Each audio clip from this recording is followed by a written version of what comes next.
coração de Moscou, à sombra do Kremlin, os generais de Putin há muito acreditavam estar em uma bolha de vidro intocável. Longe da lama das linhas de frente e do alcance mortal dos foguetes HIMARS, viviam uma vida nas ruas luxuosas da capital, convencidos de que a guerra nunca os tocaria. No entanto, Moscou tem sido abalada há dias pelos ataques aéreos destrutivos e sabotagens da Ucrânia. Nenhum aeroporto é mais seguro, nenhuma rua em Moscou é mais segura. Todo carro de luxo agora é suspeito.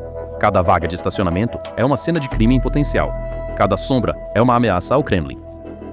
Olha, esta é a Praça Vermelha. As pessoas não estão sendo permitidas para as celebrações de Ano Novo. E esta é a fila para a Praça Vermelha a partir da Praça Nikol. Putin cancelou o show e ninguém foi autorizado a entrar na praça. É por causa da paranoia de Putin e do medo da morte. Costumávamos chamar isso de delírio, mas agora Putin pode realmente ter razões válidas para essa paranoia, porque há exatamente 15 dias, os lugares mais privados de Moscou estão sob forte ataque. As residências de Putin, generais em Moscou e soldados criminosos de guerra foram todos eliminados ou alvo em apenas 2 semanas. A Ucrânia mudou a assimetria da guerra, e esse caos agora está prendendo Putin em seus bunkers secretos por medo da morte. Consegue imaginar? O homem que ameaça o mundo com mísseis nucleares e cenários apocalípticos passou aquela noite em um bunker. Ou é essa a história que querem que acreditemos? O medo da morte está se espalhando na capital, Moscou, e generais e burocratas estão fugindo para abrigos.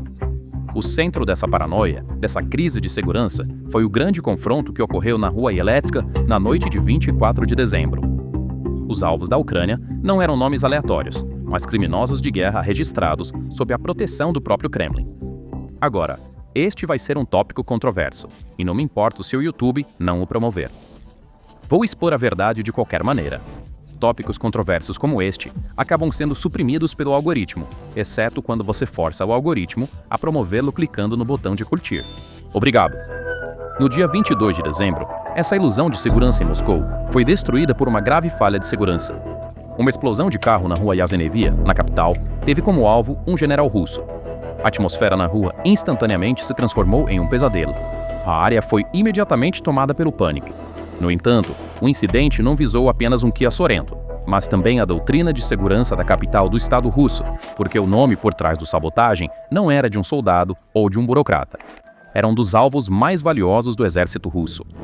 O cérebro da máquina de guerra russa era o tenente-general Fanil Savarov, o chefe de treinamento operacional e comandante sombra de Putin, silenciado em um instante. Quando olhamos para as coordenadas geográficas do incidente, a gravidade da situação torna-se ainda mais aterrorizante. A rua Yasenevia, onde o veículo do general Savarov foi explodido, fica a apenas 20 minutos de carro do Palácio do Kremlin, o coração da Rússia durante a hora do rush. Esta distância não é uma linha de frente na terminologia militar, mas uma zona vermelha direta. Este gatilho também ativa o protocolo pelo qual a elite do Kremlin de Putin foge para abrigos com medo de morte por uma ameaça de ataque secundário. Então, por que esse alvo de alto valor foi escolhido para desencadear pânico e ansiedade? Embora o nome Fanil Savarov não seja frequentemente ouvido na mídia ocidental, ele era um executor conhecido nos corredores sombrios da doutrina militar russa. Sua carreira, que se estendeu da Chechênia à Síria e depois à Ucrânia, terminou no coração de Moscou com um dispositivo de sabotagem profissional colocado sob seu veículo. Quando examinamos a anatomia técnica do incidente, o que emerge não é um ato amador, mas uma operação planejada com disciplina militar e precisão cirúrgica. Segundo relatos, a explosão ocorreu no momento crítico em que o general Savarov entrou em seu veículo e provavelmente ligou o motor. Isso indica que o dispositivo foi ativado por um gatilho sensível à pressão ou remotamente por um vigia nas proximidades. A rapidez com que o comitê de investigação chegou ao local e o escritório do promotor de Moscou assumiu o caso revela a extensão do pânico no Kremlin. O tenente Klimentov e Gorbunov, que estavam envolvidos em crimes desumanos contra prisioneiros na Ucrânia, pensaram que poderiam se esconder nas ruas mais movimentadas e supostamente mais seguras de Moscou. No entanto, pagaram o preço por seus crimes ao evaporarem dentro de seus veículos. A Ucrânia reivindicou a responsabilidade pelo ataque. O caos em Moscou não se limita a isso. Como mencionamos anteriormente, o medo da morte está se espalhando em Moscou, e generais e burocratas estão fugindo para abrigos. O exemplo mais recente disso ocorreu no dia 29 de dezembro. Você consegue imaginar? O homem que ameaça ao mundo com mísseis nucleares e cenários apocalípticos passou aquela noite em um bunker. Ou é essa a história que querem que acreditemos? 91 drones ucranianos perfuraram as paredes impenetráveis da defesa aérea de Moscou, chegando até a janela do quarto de Putin. Ou é essa a história que querem que acreditemos? Existem dois cenários horríveis para a Rússia, e ambos são igualmente terríveis. Ou a Ucrânia cruzou aquele caminho difícil entre Moscou e São Petersburgo e entrou na residência de Putin, o que é um desastre de segurança, ou Putin escreveu seu próprio roteiro de filme de terror para evitar a mesa de negociações e escalar a guerra, convencendo Trump a cair nesse truque barato, o que é uma falência de caráter muito maior do que um colapso militar. Em qualquer dos cenários, o resultado para a Rússia é o mesmo, uma humilhação estratégica absoluta. Por que você acreditar em Putin naquele momento? Depois vai dizer isso, você vai estar O que ninguém sabia naquele momento. Quero dizer, foi a primeira vez que eu ouvi sobre isso. Ele disse que a casa dele foi atacada. De acordo com Lavrov, a Ucrânia mirou na residência de Putin com 91 drones kamikaze na noite de 29 de dezembro. Mas o que foi realmente chocante foi o que aconteceu depois.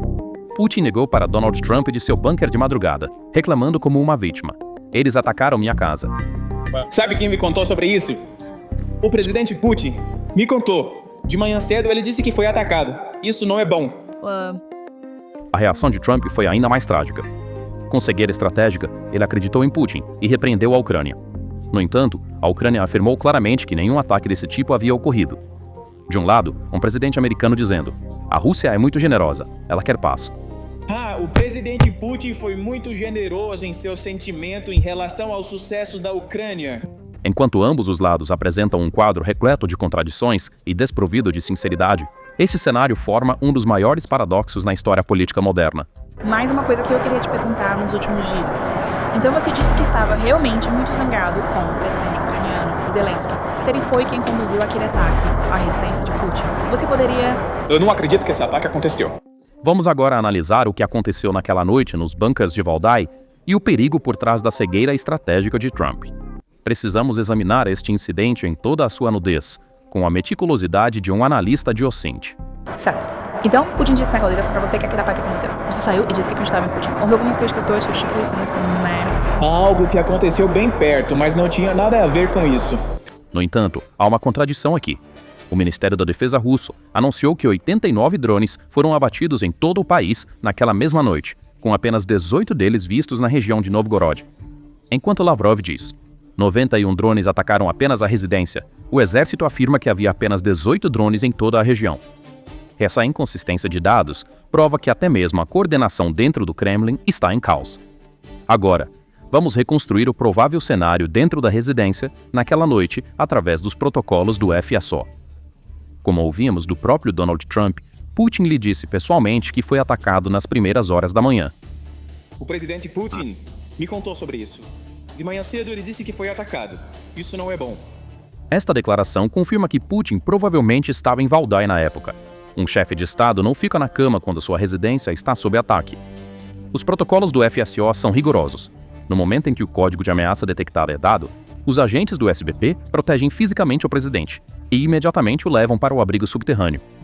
Os abrigos em Valdai não são porões simples, mas centros de comando resistentes a guerras nucleares. No entanto, a questão não é a espessura do concreto, mas a psicologia da situação. Enquanto Trump estava realizando conversas de paz com Zelensky em sua mansão na Flórida e aguardando uma ligação positiva com Putin, Putin estava sendo levado às pressas para um abrigo em seu próprio território por sua equipe de segurança.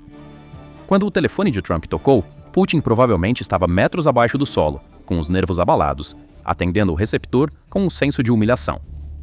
Esta é uma situação de total humilhação para um líder. Imagine um líder de uma superpotência fazendo uma ligação que determinará o destino das negociações de paz a partir de um bunker, temendo que o inimigo está à minha porta.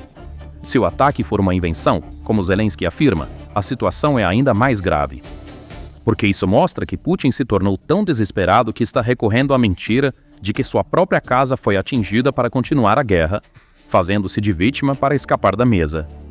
Em qualquer dos casos, a máscara autoritária do Kremlin caiu, revelando um rosto tremendo de medo e manipulação. No entanto, o verdadeiro dano ocorreu não em edifícios, mas na percepção estratégica do Ocidente e na incrível cegueira de Donald Trump em sua visão dos eventos. A reação de Trump foi uma tragédia geopolítica. Em sua declaração aos repórteres, ele confirmou que Putin lhe contou sobre o ataque, e acrescentou: "Sabe quem me disse isso? O presidente Putin. Ele disse que foi atacado. Isso não é bom. Estamos passando por um período sensível. Este não é o momento certo para isso." Quando analisamos essas declarações, vemos que Trump é vítima de manipulação diplomática.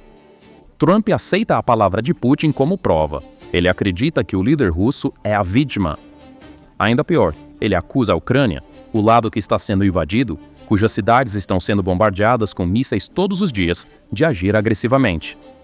Ao dizer ser agressivo por causa do comportamento agressivo deles é uma coisa, atacar a casa deles é outra. Ele está priorizando a inviolabilidade do quarto de Putin sobre a inviolabilidade dos hospitais infantis em Kiev. A posição de Trump dá ao Kremlin exatamente o que ele quer, a ilusão de lados iguais. No entanto, não há igualdade no terreno. Enquanto a Rússia destrói sistematicamente a infraestrutura energética da Ucrânia, a preocupação de Trump com o conforto de Putin é um fiasco diplomático. Trump foi ainda mais longe em sua reunião com Zelensky, afirmando que Putin tem sido muito generoso em termos de sucesso da Ucrânia. Ele disse que forneceu energia e eletricidade a preços baixos. Esta declaração é nada menos que uma piada assustadora para o povo ucraniano. Que generosidade! Os drones Shahed explodindo nos céus de Kiev todas as noites, os ataques de mísseis mergulhando Kharkiv na escuridão, ou as condições desumanas nos territórios ocupados. O que Trump chama de generosidade é o plano da Rússia de transformar a Ucrânia em uma colônia. Mas enquanto Trump vive neste mundo de fantasia, o verdadeiro rosto da Rússia estava oculto nas palavras do vice-ministro das Relações Exteriores, Ryabkov. No exato momento em que Trump declarou, "Faremos a paz", Ryabkov resumiu a política oficial do Estado russo da seguinte forma: "Continuaremos bombardeando até que a Ucrânia se torne um país amigo da Rússia. Precisamos apressar a chegada desse momento."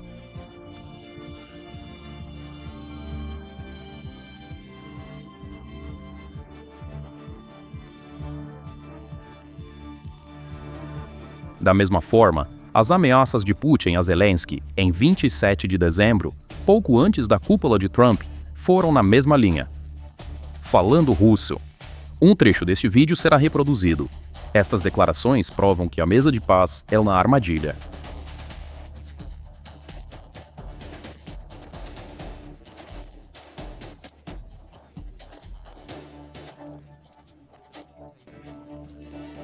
A Rússia quer rendição completa sob o disfarce de amizade. A frase bombardear até que se tornem amigos significa o fim da diplomacia e o início da pura violência. A ameaça de Lavrov de reconsiderar as negociações de paz também deve ser lida nesse contexto.